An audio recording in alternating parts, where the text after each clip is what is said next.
फरहान मेरा बॉयफ्रेंड है। तुम जैसी केयरलेस और सेल्फिश लड़की मैंने आज तक नहीं देखी। अगर तुम उस लड़के से मिलने नहीं जाती तो मन्नत तुम्हारे पीछे नहीं आती तुम्हें बचाने, और आज मन्नत की हालत नहीं होती। आज पूरा का पूरा अख्तर खानदान मेरी इबादत के एहसान तले दबा हुआ है। और एक बात है जो आप लोगों को मालूम नहीं है, और आज मैं वो बात बताऊंगी। दादी अम्मी। नहीं बू, आज तू मुझे मत रोक, बोलने दे मेरी बच्ची। जिस इबादत को आप लोग मर जाने की बद्दुआएं दे रहे थे, वही इबादत आज अख्तर खानदान के लिए नेमत साबित हुई। अगर इबादत नहीं होती ना तो आज इस घर का नाम मिट्टी में मिल जाता। बड़ी हिम्मत का काम किया है इबादत ने, सब कुछ बर्दाश्त किया, आप लोगों की गालियां खाई, मार खाई, लेकिन उफ तक नहीं की, किसी से कुछ नहीं कहा, क्योंकि वो अपनी बहन की इज्जत पर आंच नहीं आने देना चाहती थी।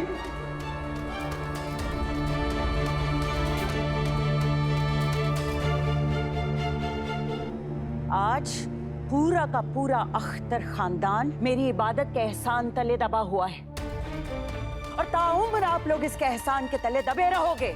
इसका जो ये कर्ज है ना, आप में से कोई भी कभी भी अदा नहीं कर पाएगा।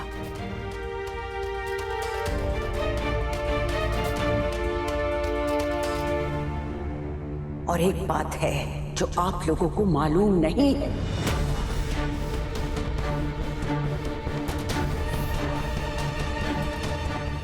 और आज मैं वो बात बताऊंगी। दादी अम्मी। नहीं नहीं बू, आज तू मुझे मत रोक, बोलने दे मेरी बच्ची।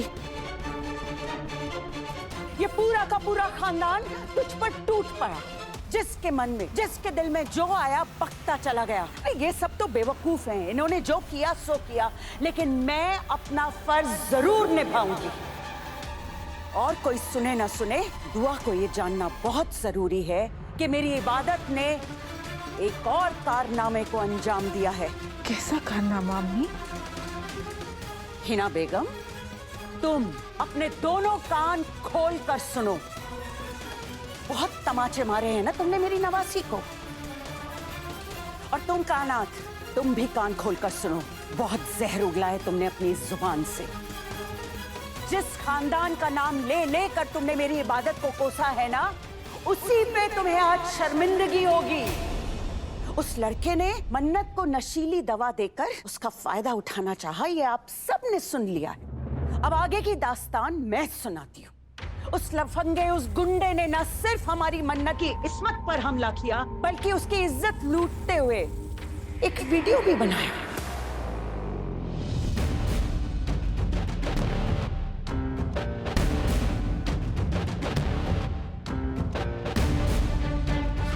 ताकि मन्नत को, अख्तर खानदान को ब्लैकमेल कर सके, बदनाम कर सके।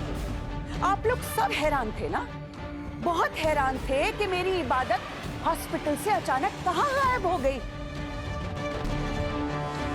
उसने मुझे फोन किया था, और फिर हम दोनों मिलकर उस फार्म हाउस में गए जहां वो गुंडे वो कैमरा पीछे छोड़कर चले गए थे। बहुत कोशिश करके मेरी इबू ने वो कैमरा ढूंढ निकाला, और जब हम वहां से भागने को हुए तो वो गुंडा, वो फरहान वहां पहुंच गया, और फिर उसने इबादत से कैमरा छीनने की कोशिश की। हमला किया उसने मेरी इबू पर, मगर मेरी बहादुर बच्ची मेरी इबू ने डट कर मुकाबला किया और कैमरा छीनने नहीं दिया उसने।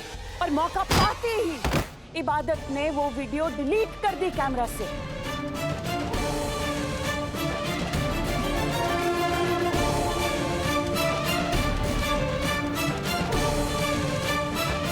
उस लफंगे ने वो वीडियो इसलिए बनाई ताकि ये पूरा का पूरा अख्तर खानदान जो है ना, उसको वो जिंदगी भर ब्लैकमेल करता रहा।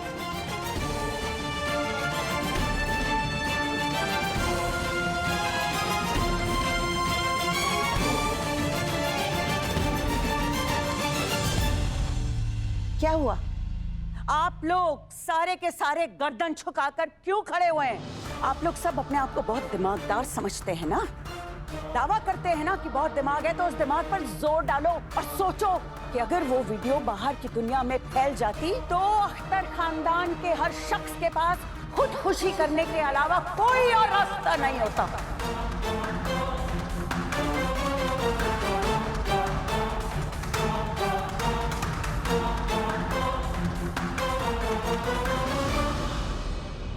जानते हैं आप लोग, मेरी बच्ची ने ये राज अपने सीने में दबा कर रखा।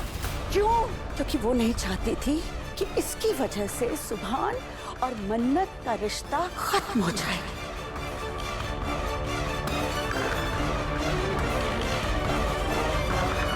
तुम हिना बेगम, बड़बड़ाती हुई बेरहम दादी, आओ देखा ना ताओ, और मेरी बच्ची पर बरस पड़ी तुम। शर्म नहीं आई तुमको? और तुम कायनात, छोटे दिल की फूफी जान, तुमने तो मेरी बच्ची के मर जाने की बद्दुआ तक दे दी। तुम्हें भी शर्म नहीं आई ना?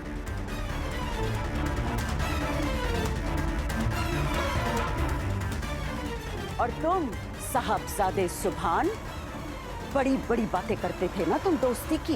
ये है क्या तुम्हारी दोस्ती? तुमने ना कोई सवाल पूछा, ना तुमने कुछ जानने की कोशिश की, बस मेरी इबादत की इज्जत उतार कर रखती। और दुआ, आज तक सब लोग मानते आए हैं कि मन्नत और इबादत बहुत खुश नसीब हैं कि वो तुम्हारी बेटियां हैं। मगर आज मैं कहती हूं कि तुम बहुत खुश नसीब हो कि इबादत तुम्हारी बेटी है। हाँ अम्मी, मैं एक तरफ खुश नसीब हूँ, लेकिन दूसरी तरफ बहुत बदनसीब हूँ। एक तरफ इबादत का एहसान है, दूसरी तरफ मन्नत की हिमाकत है, जिसने आज मेरा सर शर्म से झुका दिया है। अब क्या हुआ आप लोगों को? क्यों चुप है सबके सब? कहाँ गए वो हाथ जो इसे मारने के लिए उठे थे? कहाँ गई आप सबकी जुबान जो इसे कोस रही थी, गालियां दे रही थी? आगे आइए ना, इल्जाम तो आपने इस पर खूब लगाए थे ना। अब जब ये बेगुनाह साबित हो गई है तो आप सब चुप क्यों हो गए हैं? मारिए इसे, गालियां दीजिए ना। रहने तो दुआ, बस कर। तू क्यों इन सब से बातें कर रही है? क्यों इनको सुना रही है? अरे ये सारे के सारे पत्थर दिल हैं, इनका ज़मीर जो है वो तो कब का मर चुका है। सूरतें नहीं देख रही है तू इन सब की? तुझे लगता है कि इनमें से कोई भी अपने किए पर शर्मिंदा है?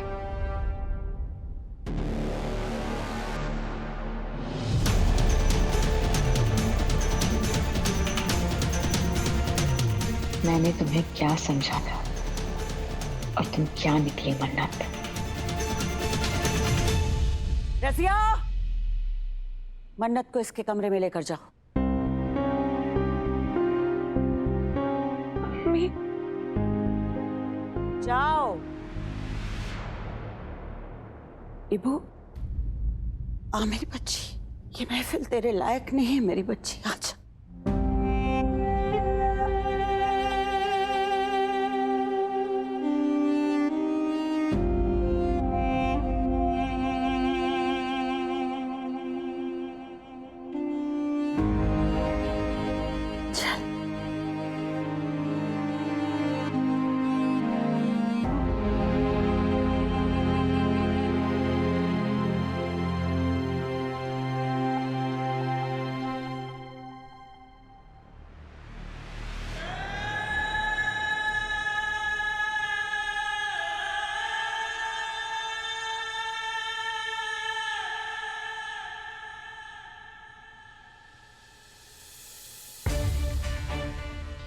मैं नाकाम हो गई हैदर। मुझे अपनी परवरिश पर बहुत फख्र था, लेकिन मैं एक अच्छी माँ नहीं बन सकी। मेरी तालीम में कहाँ कमी रह गई? मुझसे क्या चूक हो गई हैदर, जो मन्नत के साथ ये हादसा हो गया? मेरे बच्चों पर ध्यान नहीं दिया, वरना जो मन्नत ने आज किया है वो कभी नहीं करती। मैं हार गई हैदर, मैं हार गई।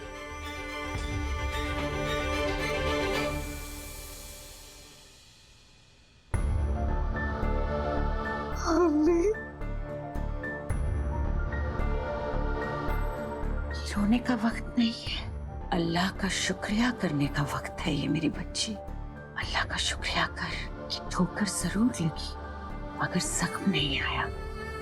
अल्लाह ने बाल बाल बचा लिया। अम्मी मुझसे कहाँ चूक हो गई। मैंने बच्चों को सही और गलत का फर्क सिखाने में उम्र बिता दी। मन्नत ने ऐसा क्यों किया? मेरी तरबियत में क्या कमी रह गई अम्मी? मैंने तो बच्चों को कभी भी किसी बात के लिए नहीं रोका, पर बच्चों की माँ कम उनकी दोस्त बनी रही। तो फिर मन्नत ने इतनी बड़ी बात कैसे छुपाई मुझसे? क्यों नहीं मुझे बताया? मेरी तरबियत में कहाँ कमी रह गई अम्मी? या मेरे लाड प्यार ने उसे बिगाड़ दिया, या फिर उसकी नजर में मेरे लिए वो इज्जत ही नहीं है कि वो मुझे ये बताती। मैं कहाँ चूक गई अम्मी जो मन्नत ने मुझसे इतनी बड़ी बात छुपाई? तुझसे कोई चूक नहीं हुई है दुआ, और तू खुद को इल्जाम देना बंद कर दे। देख दुआ, मन्नत बड़ी हो गई है और तूने आज तक उसे बहुत अच्छी तालीम दी, उसे सही राह पर चलना सिखाया है। मगर मन्नत अपनी ना तजुर्बेकारी की वजह से बहक गई। बच्ची है वो। नहीं अम्मी, सारी गलती मेरी है। मेरी ही तालीम में कमी रह गई, मेरी ही तरबियत में कोई कमी रह गई। वरना वो लड़का फरहान मन्नत को अपने चंगुल में नहीं फांस सकता था। मैं तो ये सोचकर लरस जाती हूँ कि अगर इबादत ने मन्नत को नहीं बचाया होता तो हमारा क्या होता अम्मी? इस घर में इंसान रहते हैं या जोकर? ये घर है या फिर सर्कस? हर किसी के चेहरे पर एक नया मुखौटा लगा हुआ है। समझ ही में नहीं आता है कि कौन सा चेहरा किसका है। उस मन्नत को मैं समझ रही थी कि बेचारी कितनी शरीफ और प्यारी लड़की है, लेकिन वो एक नंबर की बदचलन और आवारा निकली। और उस लड़की की करतूत छिपाते छिपाते हमारी महारानी इबादत सबकी नजरों में मसीहा बन गई। वाह! और मेरा बेटा सुभान, सब कुछ पता था उसे, लेकिन मेरी आंखों में धूल झोंकता रहा और उन दोनों बहनों का साथ देता रहा। आखिर वो भी तो है इस खानदान का खून, क्यों साथ नहीं देता? इस घर में सबके सब बदकार हैं। या अल्लाह, मैं भी तो इसी खानदान का हिस्सा हूँ। सबके सब बिल्कुल गिरगिट हैं, गिरगिट की तरह रंग बदलते हैं। जैसा भी है, आप ही का खानदान है अम्मी।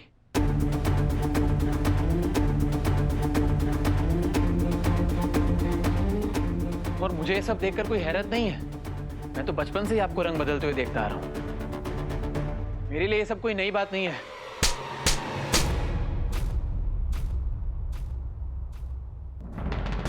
यार, मुझे क्यों थप्पड़ मारा अम्मी? क्योंकि तुमने अपनी अम्मी को गिरगिट कहा इसलिए। मैंने गिरगिट नहीं कहा, वो तो आपने कहा। मैं तो बस आपकी बात रिपीट कर रहा था कि आप भी रंग बदल। बस एक और लफ्ज है, दुआ कम थी जो तुम भी मुझे सुनाने चले आए। चले ऐसे याद आया, मैं तो आपको यहाँ गिरगिट बोलने नहीं, सुभान भाई के बारे में बात करने आया था।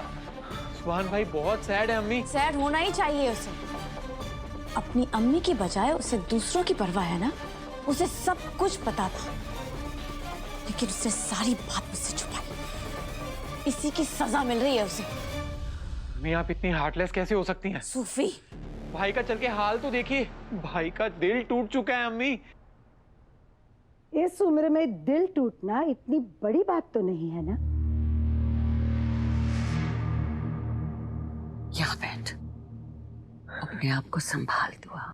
और एक बात कहूं, इबादत का मन्नत को बचाना कोई इत्तेफाक नहीं था। ये तेरी तरबियत ही है कि इबादत ने अपनी बहन मन्नत को मुसीबत में अकेला नहीं छोड़ा। ये तेरी परवरिश है। जो इबादत ने मन्नत को बचाने के लिए अपनी जान की परवाह नहीं की, वो अपनी जान पर खेल गई। मेरी बच्ची, ये तेरी तालीम है कि तेरी एक बेटी अपनी इज्जत की धज्जियां उड़वाती रही, गालियां सुनती रही, ताकि तेरी दूसरी बेटी रुस्वा ना हो। तू अगर एक अच्छी माँ ना होती तो तेरे बच्चे खुदगर्ज होते। तू अगर एक अच्छी माँ ना होती तो इबादत मन्नत को बचाने के बजाय अपनी जान बचाने के बारे में सोचती। और इस सब के बावजूद अगर तुझे लगता है कि तेरी तरबियत में खोट है, तो फिर तू अपने साथ नहीं, इबादत के साथ नाइंसाफी कर रही है। तेरी एक बेटी गलत राह पर चली गई तो तुझे अपनी तरबियत पर शक हो रहा है। वहीं तेरी दूसरी बेटी ने खानदान की इज्जत बचा ली दुआ, तो तू उस पर फख्र नहीं कर रही है। मैं जानती हूं तू कभी नहीं करेगी, क्योंकि तूने इबादत को अपनी बेटी माना ही नहीं।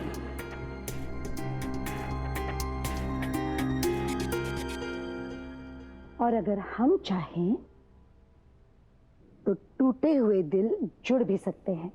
व्हाट? नानी अम्मी, दिल टूटा है, कोई कप का होल्डर नहीं जो ग्लू लगा के जुड़ जाएगा। बेवकूफ, मैं निकाह करके दिल जोड़ने की बात कर रही हूँ। मतलब ये बेटा, मेरा शहजादा सुभान मन्नत और उस कमजोर फरहान की मोहब्बत की वजह से उदास है ना, लेकिन उसे गमशुदा होने की तो जरूरत ही नहीं है, क्योंकि उस फरहान की कहानी तो खत्म समझो। और रहा सवाल दुआ का, तो उसे मैं तुम सबसे बेहतर जानती हूँ। आज जो कारनामा मन्नत ने किया है, उसके बाद दुआ जल्द से जल्द उसका निकाह करा देगी, और मन्नत ना भी नहीं कर सकेगी। हमें बस इसी मौके का फायदा उठाना है मेरी जान, और काजी साहब को बुलवा के जल्द से जल्द मेरे सुभान और मन्नत का निकाह पढ़वाना है। बस तुम जल्द से जल्द दुआ से मेरे सुभान और मन्नत के निकाह की बात छेड़ दो। आपका दिमाग खराब हो गया है अम्मी। उम्र के साथ साथ आपकी अकल भी कम हो गई है। कायनात, किस लहजे में तुम अपनी अम्मी से बात कर रही हो? और आप भी किस लहजे में बात कर रही हैं अम्मी? वो लड़की रंगरलिया मनाने के लिए गई थी और आप चाहती हैं कि मैं अपने बेटे का निकाह उसके साथ कर दूं? हरगिज नहीं अम्मी, मेरे सुभान का निकाह उसी से होगा जिस लड़की का दामन पाक साफ होगा।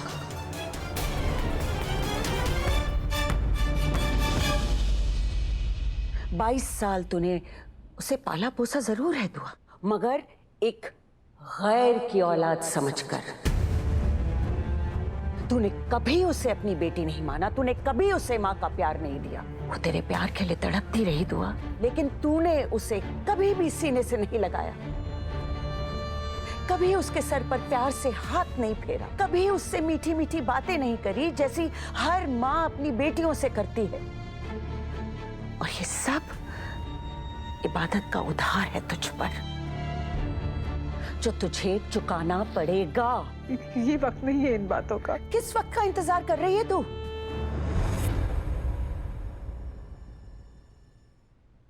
खबरदार जो मेरी मन्नत को हाथ लगाया, गलती मेरी है। मुझे नहीं पता था कि तुम इतनी सेल्फिश हो। तुम जैसी केयरलेस और सेल्फिश लड़की मैंने आज तक नहीं देखी। अगर तुम उस लड़के से मिलने नहीं जाती तो मन्नत तुम्हारे पीछे नहीं आती तुम्हें बचाने, और आज मन्नत की हालत नहीं होती। I cannot believe it इबादत, मैं ही क्या, कोई भी तुम्हें देखकर धोखा खा जाए कि इस मासूम चेहरे के पीछे मक्कारी छुपी हुई है। तुम किसी की दोस्त नहीं बन सकती। सच्चाई ये है कि फरहान मेरा बॉयफ्रेंड है। फरहान का घर मुझसे मिलने आता था, और आज आधी रात को मैं फरहान से मिलने गई थी। इबादत नहीं, सब मेरी गलती है। वो बिल्कुल बेकसूर है। बात जो कुछ भी हुआ सबके जिम्मेदार सिर्फ मैं हूँ। देख लिया तुमने अपनी करनी का नतीजा। आज तुम्हारी वजह से दो अम्मी की बेइज्जती हुई। शर्म आनी चाहिए उस औलाद को जिसकी वजह से उसके माँ बाप का सिर झुक जाए।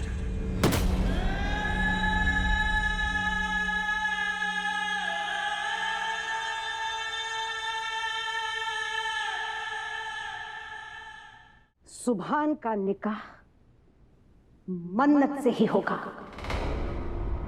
पीर बाबा की पेशान गोई थी। भाड़ में जाए आपके पीर बाबा, और भाड़ में जाए आपके पीर बाबा की पेशान गोई, और भाड़ में जाए आपकी पोती मन्नत। याद रखिएगा, चाहे कुछ भी हो जाए, मैं अपने बेटे का निकाह इस मन्नत से हरगिज नहीं करूंगी। मैं उसे अपने घर की बहू बनाना तो दूर, मैं उसे अपने बेटे के करीब तक नहीं आने दूंगी।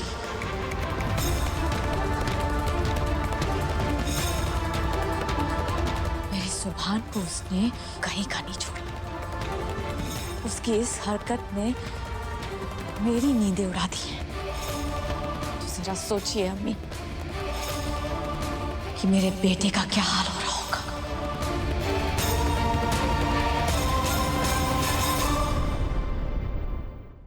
इबादत ने तेरी बेटी को जमाने में रुस्वा होने से बचाया है तो वो सिर्फ अच्छी है, हाँ, सिर्फ अच्छी।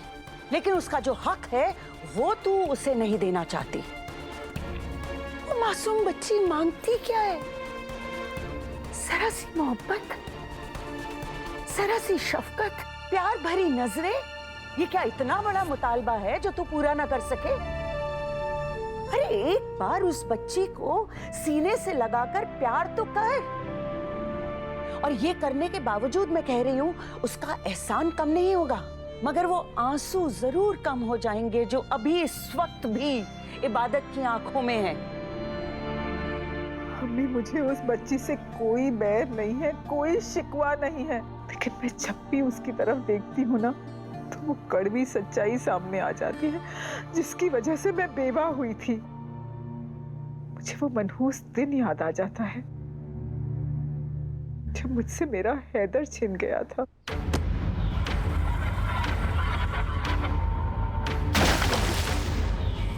मुझे उसकी माँ याद आ जाती है जिसने मुझे हमेशा हमेशा के लिए बर्बाद कर दिया। अम्मी, मुझे उससे कोई बैर, कोई शिकवा नहीं है, लेकिन मैं करूं तो क्या करूं? मैं मानती हूं तो मानती हूं कि इबादत की माँ की वजह से तेरी जिंदगी बर्बाद हुई। मेरी तरफ देख, इबादत ने तेरी बेटी की जिंदगी बर्बाद होने से बचा ली और हिसाब बराबर हो चुका है। तो अब वक्त आ गया है, तो अपना ली इबादत को।